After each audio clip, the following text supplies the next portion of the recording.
If you want to hard reset your Google Pixel 9a by using recovery mode, then let me show you what you need to do. First of all, we're gonna press power button and volume up in order to open the power menu, and we want to turn off our phone. Once the phone is completely off, once it shuts down, we can press power button and volume down button and hold it for a couple of seconds in order to go to the fast boot mode.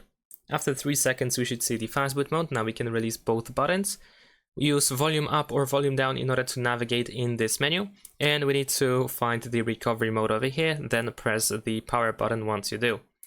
After that, the phone will quickly restart, and you should see the No Command Android logo. There we go. So in this case, we need to press and hold the power button, and once you hold the power button, press volume up. There we go. Now we can release the power button.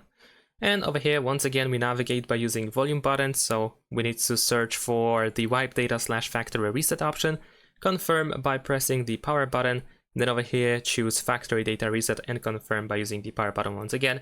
If any additional instructions appear on the screen, then just simply follow them in order to finalize this.